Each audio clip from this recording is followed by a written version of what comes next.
Your Excellency, it is undisputed that governments all over the world exist to serve their people.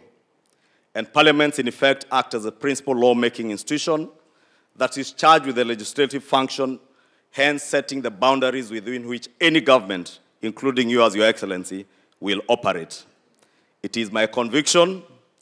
that this seminar will fortify strategic interventions for adoption by the legislature to address the emerging issues in the delivery of its mandate and underpin governance in an effective and robust manner, while having citizen needs at the core of everything that we do. As much as we cannot fail to play politics in every matter, the voice of reason is always and must always prevail on every member where the people's welfare is concerned. And as much as we will hold very firm political party positions, we must never allow grandstanding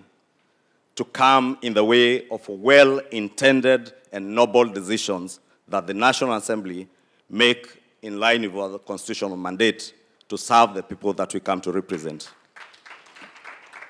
Your Excellency, I want to assure you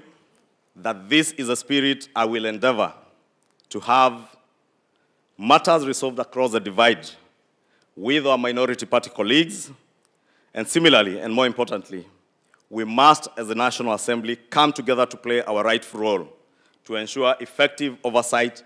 of the executive at all times by confirming that the actions of government are addressing emergent needs and that good governance is entrenched in our society and indeed in our country. It is also not lost on me, Your Excellency, that a pragmatic review of the National Assembly standing orders is critical to the realization of your government's agenda for this great nation. We shall initiate a review of the rules of procedure in order to align them to the government's agenda while protecting the independence of the National Assembly to safeguard its constitutional mandate and public interest. And I must report to Your Excellency that indeed the relevant committees have already begun work to review some of these standing orders, including the provision to allow cabinet secretaries to appear before the House and some of the other issues that the leader of minority has spoken to. The Honorable Pio Wandai has challenged us on what the 10th Parliament is remembered for, especially in the enactment of the new Constitution. And he has posed a question to us: what shall we, as the 13th Assembly, be remembered for? He's also enumerated the numerous challenges that face our people and some of the interventions that we should be looking into as members of Parliament. I want to believe we have the capacity, we have the will, and we have the determination to make the lives of our people better than we found them. And I just want to say, if you would agree with me, honorable members,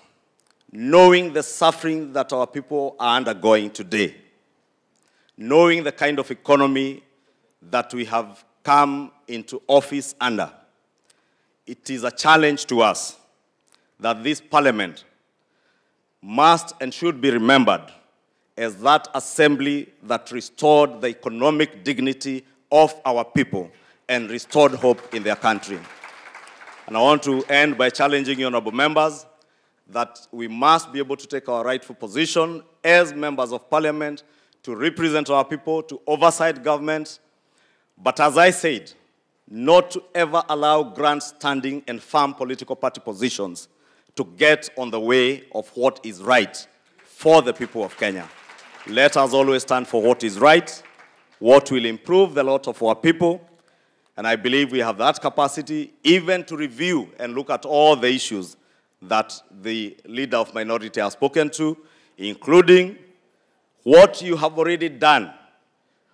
with the enactment of the IBC Amendment Bill that has already been signed into law, that was enacted by this Assembly as an amendment bill of a law that was also passed in the 12th Assembly.